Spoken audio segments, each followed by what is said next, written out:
Okay, so let's unpack this. We're going to start today's deep dive with a question. A really big question. Right. And I don't mean a casual, like, philosophical icebreaker.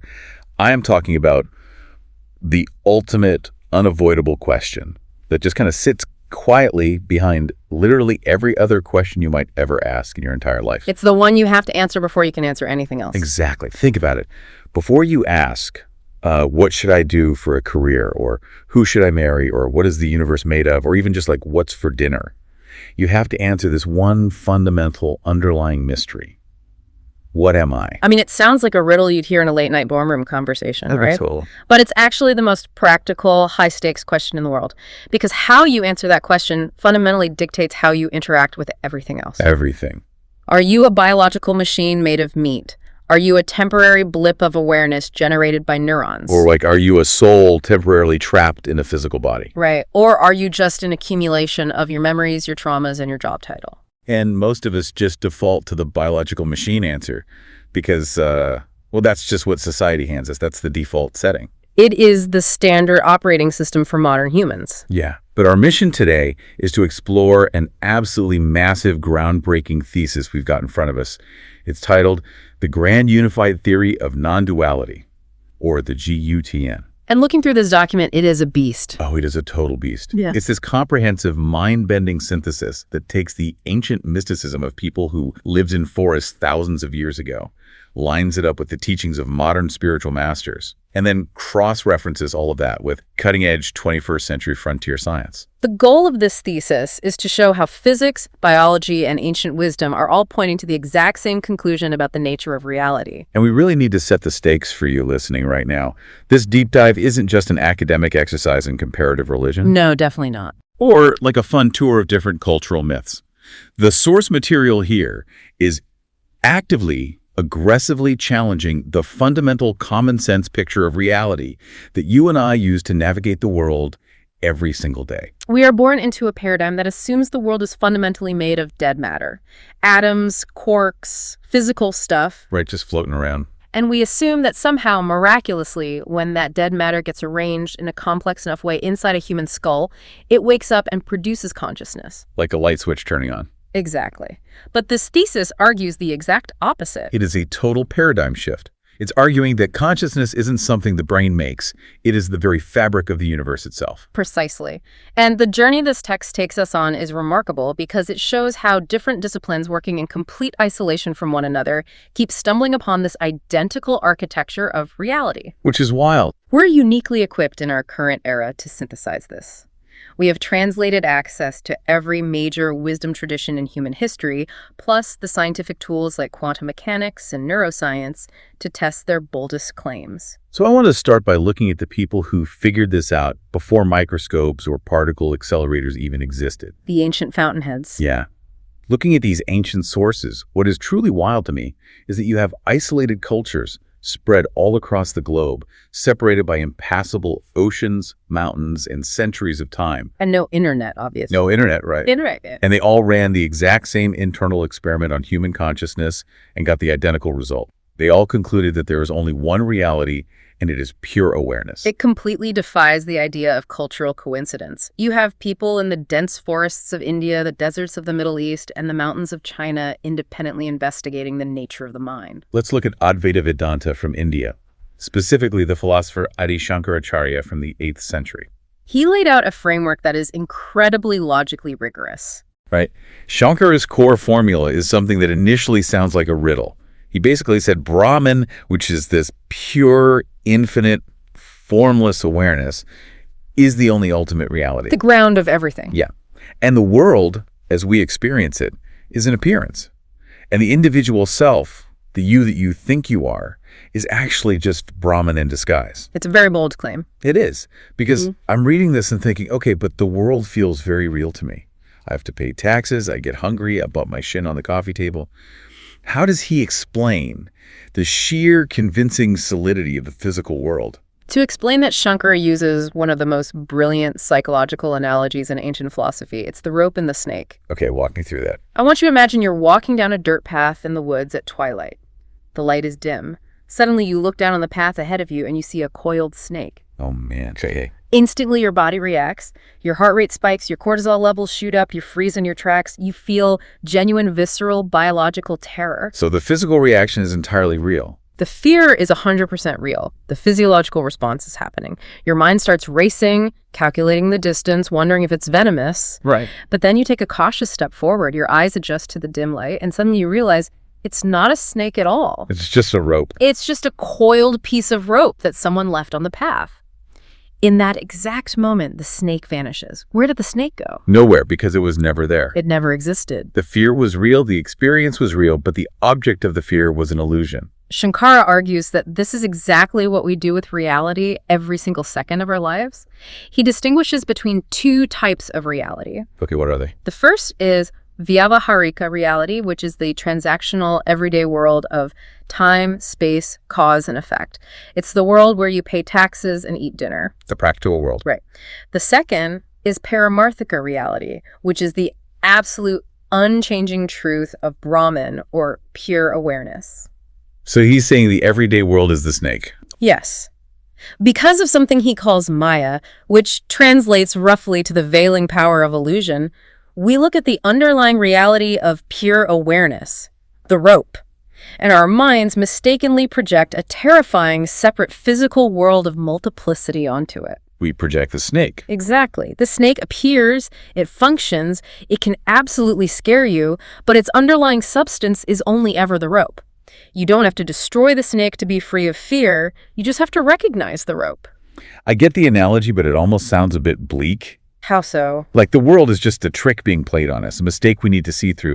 It feels a little dismissive of human experience. A lot of people feel that way about early Advaita. But the thesis points out that this isn't the only way the ancients looked at it. Let's look at Kashmir Shaivism. Because if Shankara's view of this pure awareness feels a bit static, like a quiet, unmoving background, the philosopher Abhinavagupta, who lived a couple of centuries later, around the 10th century, saw it completely differently. Kashmir Shaivism offers a much more dynamic, almost celebratory picture of reality. Yeah, it feels much more alive. Abhinavagupta argued that consciousness isn't just a passive witness watching a cosmic mistake. He said consciousness has an intrinsic creative energy, a vibration. He called it Shiva Shakti. So it's actively doing something. Exactly. The foundational axiom in this tradition is the concept of recognition. You don't have to achieve the absolute or build your way up to it. You just have to recognize that it's always been your true nature. And the text mentions a specific mechanism for this called Vimarsha. Can you break down what that actually means? Vimarsha translates to self-reflective awareness. It's the idea that the universe is quite literally consciousness looking at itself. Like looking in a mirror. That is the exact analogy Abhinavagupta uses. He says consciousness is like a pristine, infinite mirror with the capacity to reflect anything and everything within itself. But because it is infinite, because it lacks nothing, what could it possibly want? I mean, it has everything, so it wouldn't want anything. It wants to experience limitation. Wait, why would something infinite want to be limited? That seems completely counterintuitive. For the sheer joy of self-exploration. If you are everything everywhere all at once, there's no story. There's no friction. Exactly. There's no drama, no discovery, no relationship. So the infinite consciousness generates the universe, taking on the appearance of you and me, specifically to experience the thrill of limitation. It's playing a game. It intentionally limits itself, giving itself amnesia so it can play an elaborate game of hide and seek with itself. You are the universe hiding from itself just so it can experience the joy of remembering who it really is. Okay, that completely flips the script. Shankara says the world is an illusion we need to escape. And Abhinavagupta says the world is a divine play we are actively participating in. I love that contrast. It's a huge shift in tone. But then as we move through the text, we hit Madhyamaka Buddhism. And Arjuna comes along in the 2nd century with an entirely different approach. He comes at it from a completely different angle. It's not about divine play or ultimate awareness. It's the concept of emptiness, or sunyata. And honestly, when I first read emptiness, my immediate thought was nihilism. A lot of Western readers jump straight to that. Like, oh, nothing exists, nothing matters, everything is a void. It sounds super depressing. That is the most common and dangerous misunderstanding of Buddhist emptiness. Nagarjuna is fascinating because he arrives at non-duality not through mystical poetry, but through relentless, cold, logical deconstruction. He just takes everything apart. He uses a dialectical method to prove that all phenomena are empty. But when he says things are empty, he doesn't mean they don't exist. He means they don't exist independently. Okay, help me visualize that. If I'm holding a smartphone right now, how is this smartphone empty? Let's look at that smartphone. Does the smartphone exist completely on its own, independent of anything else? Well, no, it was built in a factory. Right. It relies on the plastic and rare earth metals inside it. Where did those metals come from? They rely on the geological processes of the earth. And the earth relies on the sun. Exactly. The manufacturing of the phone relies on the workers who rely on the food they ate, which relies on the rain. If you try to isolate the smartphoneness of that object, you can't find it. Because it's connected to literally everything else. It dissolves into a vast web of mutual interaction. Everything arises dependently. Reality is a seamless, interdependent web. So emptiness really just means fullness of connection. It's empty of a separate ego, but full of the entire universe. That is a perfect way to put it. And Nagarjuna's absolute masterpiece of logic is when he turns around and says that even emptiness itself is empty. What does that mean? You can't turn the concept of emptiness into a new god or a new foundational substance. It's just a descriptive tool to show you how things relate. It's like he pulls the rug out from under you and then pulls the floor out and then pulls the concept of falling out. It's brilliant. He leaves the mind with nowhere to stand. And what the thesis shows so clearly is that whether they're talking about the rope instead of the snake, or the mirror of consciousness, or the web of interdependence, all these Eastern traditions are dismantling the idea of a separate, isolated self. They're all pointing to the same lack of a separate self. Yeah, but we aren't just talking about the East. When we look at the Western and Middle Eastern mystics, the parallels are frankly staggering. They really are. When you strip away the cultural and theological vocabulary, the underlying geometry of the ideas is identical. Take Taoism in China. Right. Laozi talks about the Tao as the unnameable ground of all things. He explicitly says the Tao that can be told is not the eternal Tao. Because the moment you conceptualize it, you've lost it. You've put it in a box. And the practical application of that is wu-wei, right? Effortless action, moving with the flow of reality rather than fighting it as an isolated ego. Yes. And then move to classical Greece with Neoplatonism. The philosopher Plotinus talks about the One. Which sounds very similar to Brahman. Very similar. He describes it as an absolute ground that emanates reality the same way the sun emanates light. The sun doesn't decide to shine. It doesn't exert effort. Light is just the natural byproduct of its nature. Which perfectly sets up the mystical traditions of the Abrahamic faiths. The text highlights a 13th century Christian mystic named Meister Eckhart. He is a fascinating figure. In reading his quotes in this thesis, I am amazed he wasn't burned at the stake.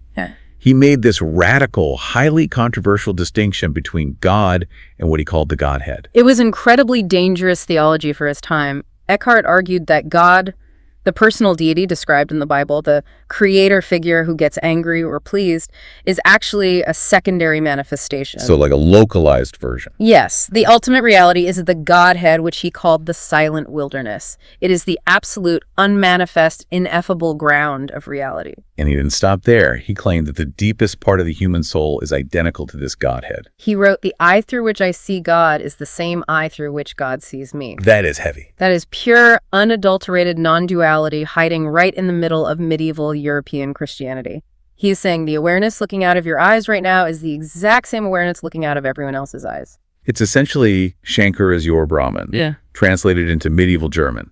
And at almost the exact same time in history, you have the great Sufi philosopher Ibn Arabi in the Islamic tradition doing the same thing. Ibn Arabi articulated a concept called wada al-wujud, which translates to the unity of being. He argued that there is literally only one being, which is God. So all the multiplicity we see, the stars, the trees, the people, is just the self-manifestation of this one being. I love the poetic language he uses. He calls creation the breath of the all-merciful exhaling into forms. It's a profound metaphor. The universe isn't a separate object that God manufactured like a carpenter making a chair. The universe is God's own self-disclosure. It's the breathtaking on shape. Okay, so we have this undeniable global consensus among the ancient fountainheads. But reading 8th century Sanskrit or medieval German isn't exactly practical for someone commuting to work or dealing with modern anxiety. No, it can be incredibly dense and confusing. Right. How is this actually being taught to modern people? Because the thesis makes a strong point that You don't need to live in a Himalayan cave for 30 years to grasp this. That is the unique value of the contemporary teachers highlighted in the text. They have taken these dense, highly culturally specific ancient frameworks and distilled them into what is often called the direct path. The direct path. They strip away the dogma, the rituals, and the exotic vocabulary and just point directly to your immediate present moment experience. Let's talk about Ramana Maharshi in the early 20th century, because his approach is incredibly simple. But honestly, it's devastating to the ego. His whole method was self-inquiry, and it boiled down to one single question. Who am I? But it's not meant to be answered intellectually. It's an active investigation. How does that work in practice? Well, when a thought arises, say, I am really stressed about this deadline, you don't fight the thought, you don't try to suppress it like in some meditation techniques. You just ask, to whom does this thought arise? And the answer is obviously, well, it arises to me. Right, and then you follow up with the ultimate question, okay, then who am I? You just keep turning it back on itself. You turn the beam of attention back onto itself. You follow the sense of I inward to its source. Ramana says that if you do this earnestly, the constructed identity, the collection of memories and anxieties you call your personality, begins to collapse. This is not a real thing. It's just a collection of thoughts. Exactly. It can't withstand the scrutiny. And what remains is the pure awareness that witnesses everything. It's like trying to find the origin of a laser beam and realizing you have to walk back to the projector itself. That's a great way to look at it. And around the same time as Ramana, you had Nisargadatta Maharaj. This guy's story is amazing. Yeah. He wasn't some monk in a monastery. He was a guy selling cheap cigarettes in a tiny storefront in Mumbai. A completely ordinary life on the surface. Yeah, he had almost no formal education. Yet Western philosophers would travel across the world just to sit in his living room because he delivered some of the most precise teachings of the century. Nisargadatta focused relentlessly on the feeling of I am. He pointed out something very subtle but profound. Before you add any conceptual labels to yourself, I am hungry, I am a lawyer, I am tired, I am a parent. There is just the bare, undeniable sense of existence. Just the I am. The raw feeling of I am. He said, this feeling is the doorway. It's the closest pointer to your true nature. But he takes it to a place that my brain really struggles with. The inversion. Yes. His most radical claim of the source material is you are not in the world. The world is in you. It is a massive perspective shift. When I read that, I have to pause because my entire sensory experience tells me that I am a tiny meat sack walking around inside a giant pre-existing universe. How does he justify saying the world is inside me? It requires a complete reversal of perspective. Think about your actual direct experience right now. You are perceiving a room, listening to a voice, perhaps feeling the temperature of the air. Where is all of that happening? I mean, I perceive it in my mind. It is appearing entirely within the field of your awareness. If your awareness shuts off in deep, dreamless sleep, the world disappears for you. Nisargadatta is saying that consciousness doesn't exist inside the physical world. The physical world is an appearance arising inside consciousness. That is heavy. It means when you look up at the stars at night, you aren't a tiny speck looking out at a massive void. The vastness of the stars is actually appearing inside the vastness of your own awareness. Exactly. And this brings us to a teacher alive today, Mooji, who has a highly relatable way of explaining this exact shift in perspective. Yes, I was reading the section on Mooji, and he uses this analogy about a movie screen that I really like. It's very accessible. He says, you are not the movie of your life, you are the screen on which it plays. But honestly, while I get the metaphor intellectually, applying it to my actual emotions is tough. If I'm going through a breakup or dealing with grief, that feels very real. How does the screen analogy help with that? The analogy is deeply practical when you look at how a movie screen functions. We spend all our time in the theater obsessing over the characters, the plot twists, the tragedies, and the triumphs on the screen. We get completely absorbed in the drama. Right, you forget you're in a theater.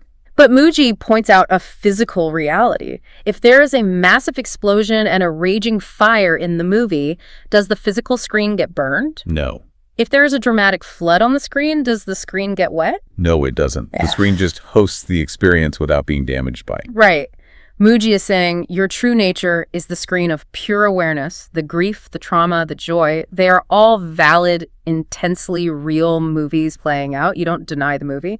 But if you can anchor your identity in the screen rather than the character, you realize that your fundamental awareness cannot be burned, damaged, or diminished by the events of your life. And that aesthetic phenomenological approach is taken to its absolute logical extreme by Rupert Spira.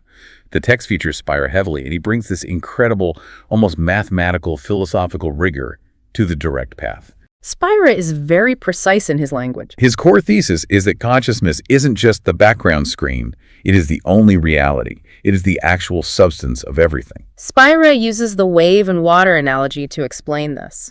Just as a wave is not a separate thing from the ocean, it is made entirely of water behaving temporarily as a wave. Every object, every thought, every feeling you have is made entirely of consciousness. I want to push back on that, though. Go for it. If I knock my knuckles on a wooden table right now, I am experiencing matter. It feels dense, it makes a sound, my knuckles actually hurt. How is that table made of consciousness? Let's investigate that exact experience. When you knock on the table, what are you actually coming into contact with?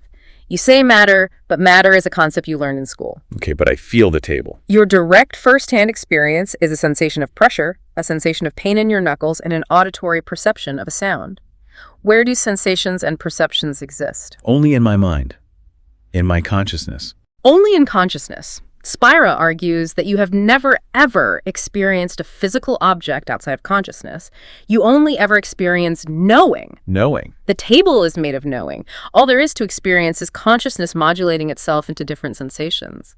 So everything is just consciousness vibrating in different ways, taking on different textures.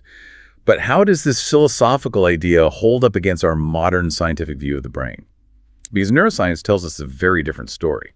And that brings us to the teachings of Swami Sarvapriyananda. Right. He tackles this head-on by using the ancient Mandukya Upanishad to address what scientists call the hard problem of consciousness. We need to define the hard problem because it is the biggest crisis in modern science. Yeah, break that down for us. Coined by philosopher David Chalmers, the hard problem is essentially this. How does dead unconscious matter, like carbon, hydrogen, and oxygen atoms, miraculously light up and have a subjective internal experience? How does meat learn to think? Exactly. How do electrical impulses moving across synapses create the qualitative feeling of falling in love or the taste of a strawberry?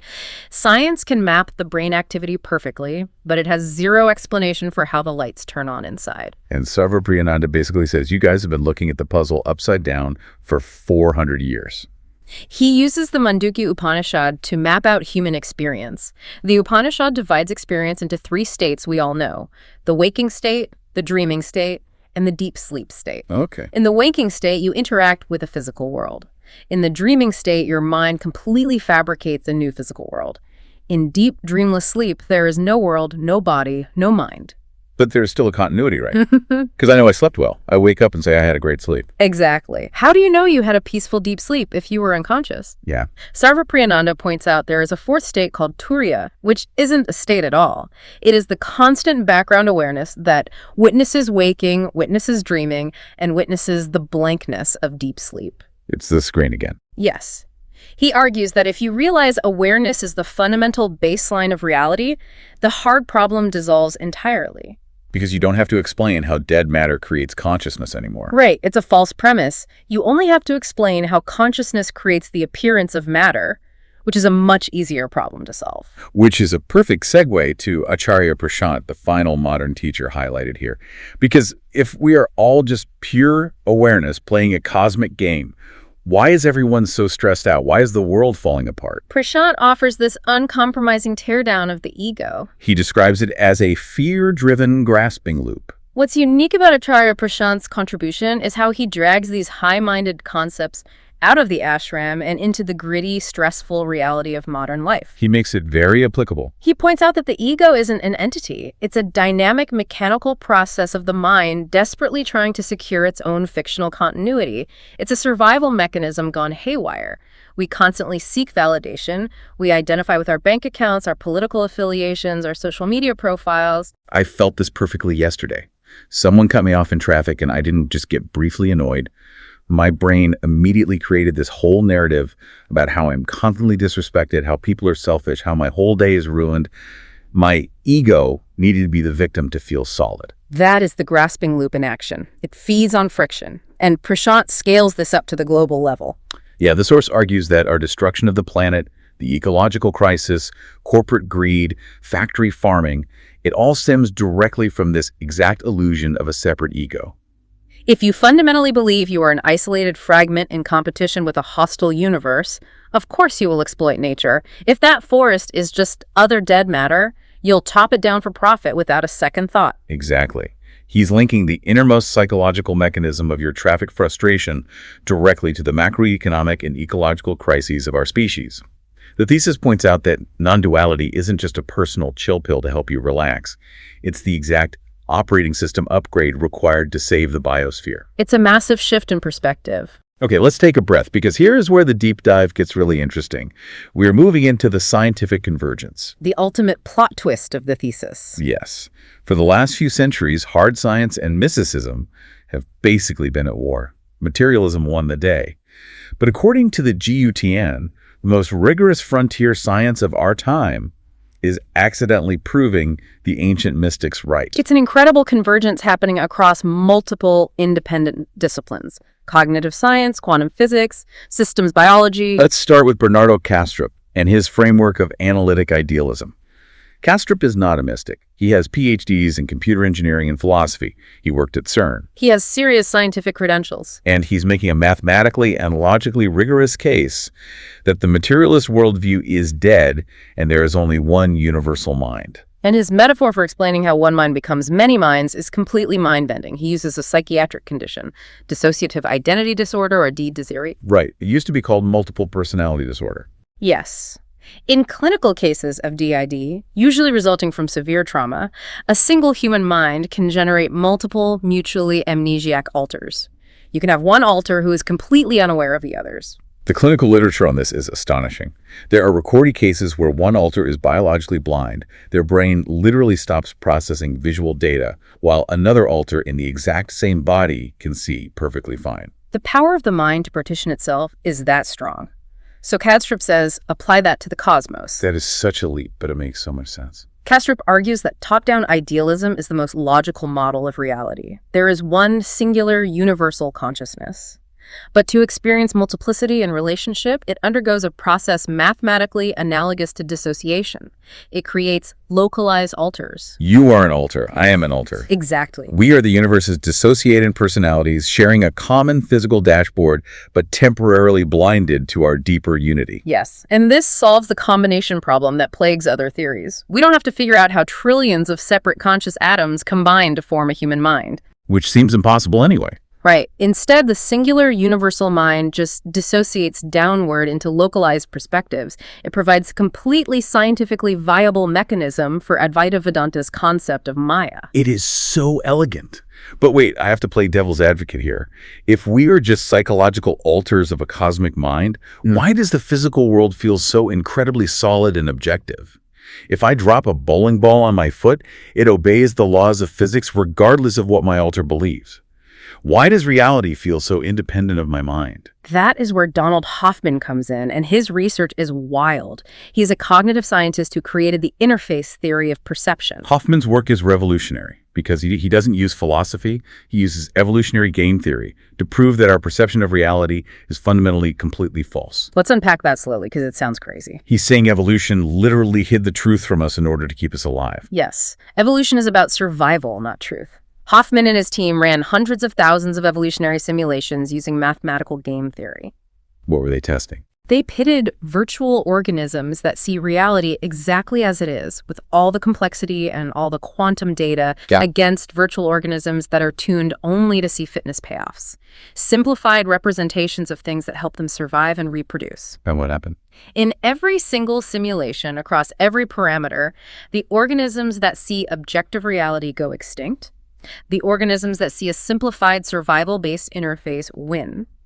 Evolution actively breeds true perception out of the gene pool because processing the truth takes too much time and energy. And his brilliant analogy to explain this is the computer desktop interface. Exactly. When you are at work and you write an email, you see a blue rectangular icon on your screen. You know that the email isn't actually a blue rectangle. Right. Inside the computer, the reality is a staggering complexity of varying voltages, logic gates, and magnetic fields across millions of transistors. But if you had to toggle those voltages manually to send an email, you'd never get it done. The blue icon is a data compression tool. It hides the complex reality so you can function. So Hoffman's saying that the 3D space around you, the linear flow of time, and all physical objects, cars, trees, even other people's bodies, are just the evolutionary desktop icons of the human species. Yes, space and time are just the desktop. But here's the pushback. If the train coming at me is just an icon, try stepping in front of it. It's going to kill you, icon or not. Hoffman answers that perfectly. He says, I don't step in front of a train icon for the exact same reason I don't drag a crucial file on my computer to the trash icon. Oh, I love that. Not because I take the trash can, literally, it's not a real plastic bin, but because I take it seriously. The interface dictates the rules and consequences of the game, but it is not a window into objective reality. So if space and time are just the VR headset we are wearing, what is actually going on behind the screen? What is the motherboard made of? Hoffman developed the mathematics of what he calls conscious agents.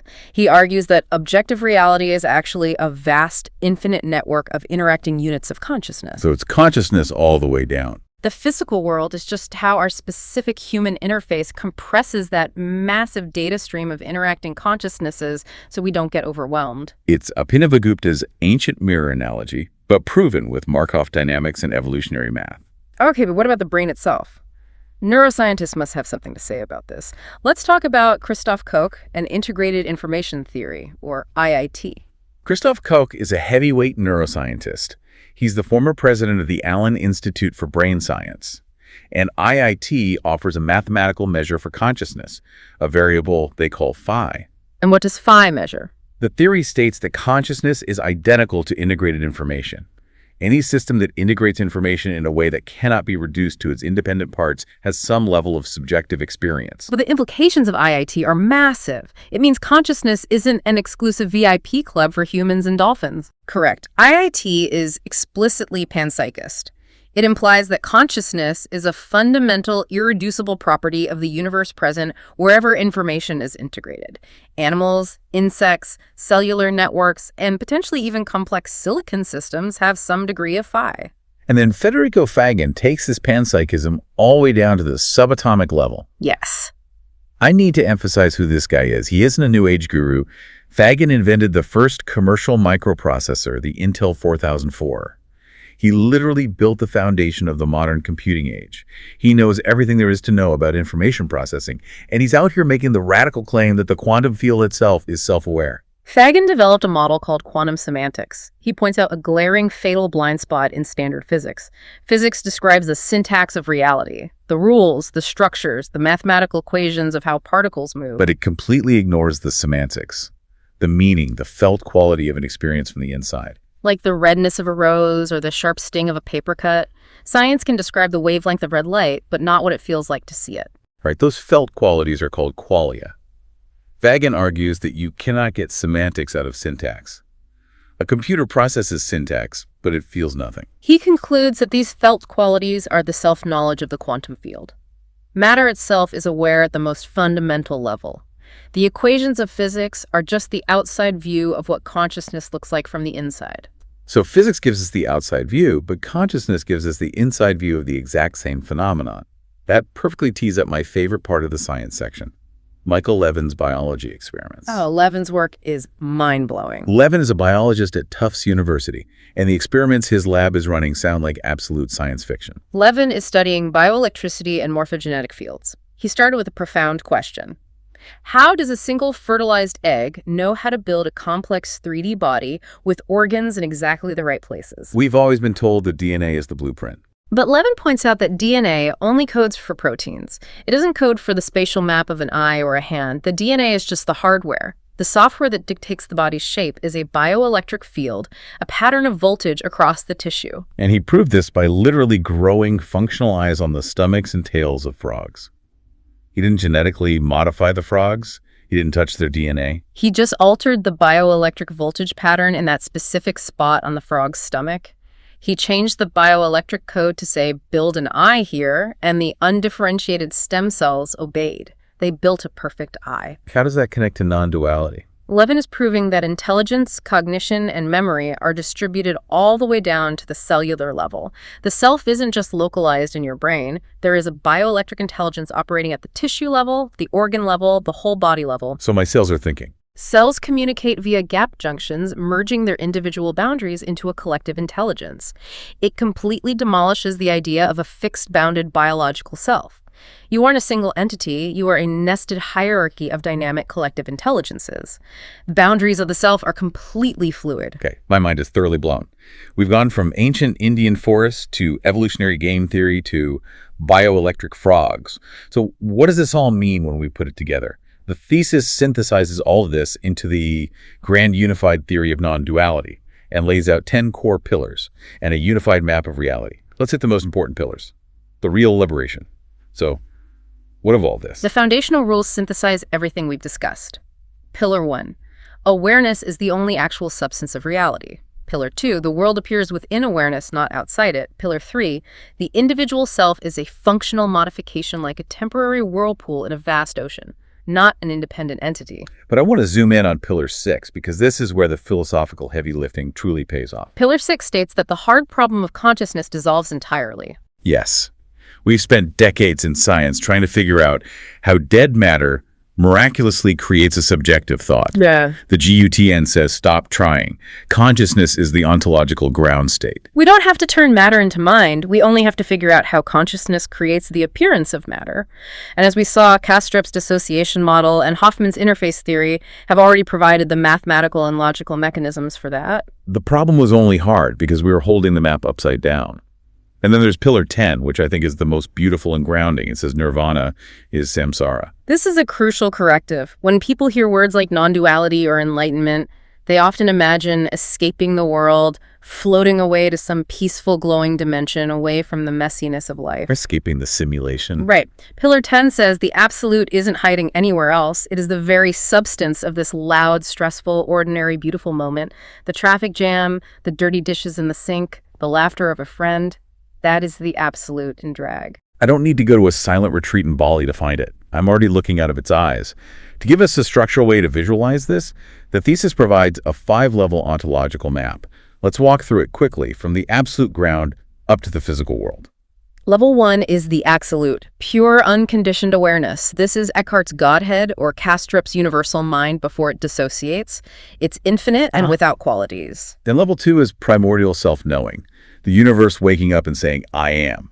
It's the moment the absolute recognizes its own existence. Level 3 is the cosmic display. This is the morphogenetic field, the quantum semantics, or Maya generating the matrix. The infinite potential starts organizing into the appearance of forms. Level 4 is individual minds. That's us. The dissociated alters, or Hoffman's conscious agents. The one awareness splits into localized perspectives so it can experience relationship and friction. And finally, level 5 is the physical interface, space, time, and matter, the desktop icons we interact with. It's totally real and valid for our daily transactions, but it's the outermost layer, not the foundation. Which perfectly brings us to the final section of our deep dive. Practical non-duality. Upgrading your operating system. Because let's be entirely real for a second. Metaphysics is fun to talk about, but how does knowing you are a dissociated alter of a universal mind actually help you on a Tuesday morning when your boss is yelling at you or you are struggling with depression? That is the exact right question to ask. Metaphysics without practical application is just intellectual entertainment. Let's start with mental health and that ego loop we talked about earlier. From this non-dual perspective, the ego isn't an evil demon you have to slay. It is simply a functional, self-referential loop in the mind that got overly defensive. It's a survival mechanism that went into overdrive. So suffering comes from identifying with the loop instead of the awareness watching the loop. Precisely. If you truly believe you are your defensive thoughts, your anxieties, and your roles, you suffer immensely when those things are threatened. If you realize you are the screen the thoughts are playing on, the suffering loses its existential grip. And there is fascinating modern research backing this up clinically with psychedelics. Clinical trials at places like Johns Hopkins using compounds like psilocybin for treatment-resistant depression are showing unprecedented results. And the mechanism of action is wild. These compounds temporarily downregulate a specific network in the brain called the default mode network, or DMN. The default mode network is essentially the neurological seat of the ego. It's the hub for self-referential processing, autobiographical memory, and the voice in your head that constantly chatters about the past and the future. Me, me, me. In depressed patients, the DMN is hyperactive. It's a rigid, closed loop of negative self-talk. And when psilocybin quiets that network, The dissociative veil is temporarily lifted. Yes. Patients experience a profound sense of boundlessness, a direct memory of their ground state of pure awareness. They report feeling interconnected with everything. It acts as a literal system reset for the brain. It shows them experientially that their localized depressed identity isn't the ultimate reality. But obviously, you don't need psychedelics to get there. The thesis outlines contemplative technologies you can use every single day to soften the DMN. We mentioned Ramana's self-inquiry, asking, "Who am I?" and Nisargadatta's practice of resting in the bare feeling of I am. There's also Mooji's open monitoring, where you just rest as the spacious sky, watching the clouds of thought pass without grabbing onto them. And Acharya Prashant's method, which is a highly intelligent, radical questioning of your own motives in real time. When you get angry at your boss, you stop and ask, why am I angry right now? What fictional image of myself is my ego trying to protect? And all of these personal practices ultimately lead toward what I consider the most powerful, urgent insight of the entire thesis: the ecological crisis as a consciousness crisis. We have to unpack this because it scales this whole conversation up to the literal survival of our species. The source argues that our environmental destruction is entirely driven by what the author calls a separateness ontology. This is the core unexamined belief that I am a separate, skin-encapsulated ego, fundamentally disconnected from a tree, an ocean, or a person living on the other side of the world. Extracted capitalism, the way we consume resources, the way we pollute, it only functions if you operate from that illusion of separation. Exactly.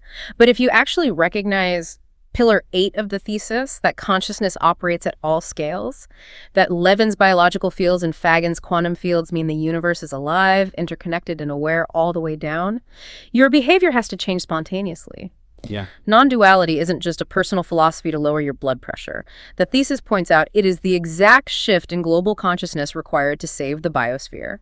If you realize the other is quite literally made of the exact same awareness as you, compassion isn't a moral obligation imposed from the outside anymore. It is just basic self-interest, rightly understood. It's the ultimate upgrade. Treating the planet well becomes as obvious as not cutting off your own hand. So let's summarize this incredible journey we've been on. We started in ancient forests with sages, realizing that the everyday world is an illusion, masking a deeper, infinite unity. We moved to modern teachers who gave us the practical tools to directly investigate our own I am presence. We looked at frontier scientists in modern labs growing bioelectric frog eyes and mathematically proving that space and time are just a survival-based computer desktop hiding a vast infinite network of conscious agents.